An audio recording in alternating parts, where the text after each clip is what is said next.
La Sologne, avec son sol argilo-sableux, tantôt sec, tantôt humide, défavorable à l'agriculture, est essentiellement couverte de forêts et d'étangs.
De même que les tuiles de terre cuite seront préférées au chaume ou à l'ardoise.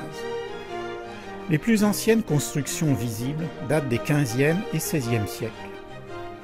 Mais les villages tels que nous les voyons aujourd'hui ont été construits entre 1850 et 1914.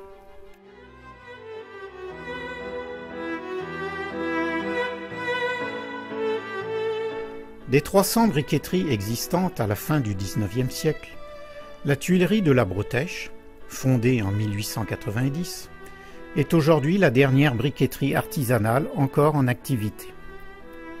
Le four traditionnel à cheminée conique fut arrêté en 1950, remplacé par 4 fours à foyer continu et flammes renversées.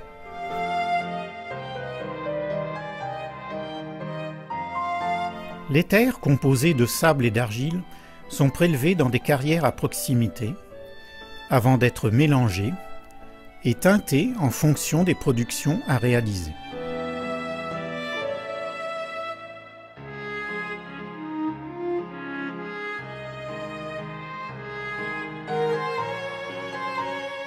Les briques ou les carrelages sont formés avec des moules en bois ou en acier selon les quantités.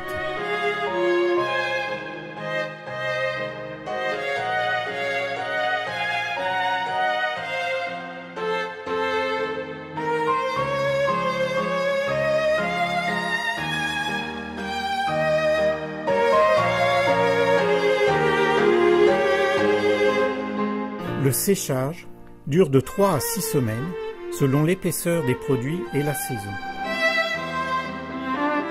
Une fois séchées, l'agencement des briques dans le four est fait avec précision afin d'assurer une cuisson homogène.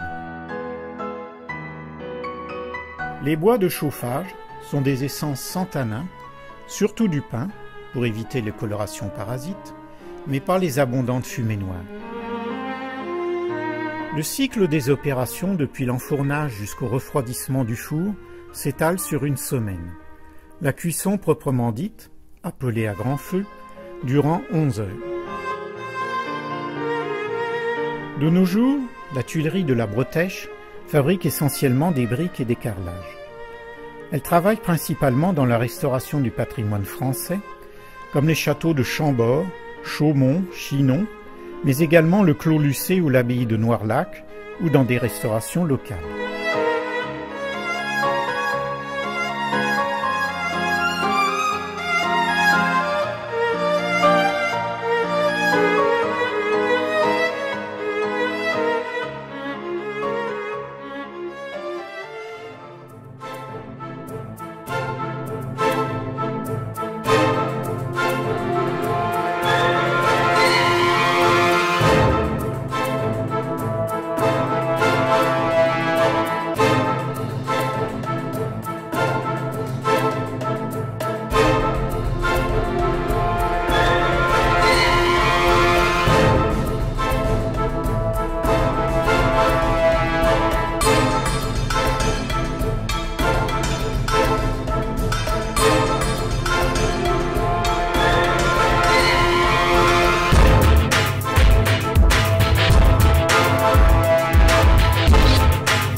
Terminons notre histoire de la brique de Sologne par le château du Moulin, construit à la fin du XVe siècle près de Romorantin.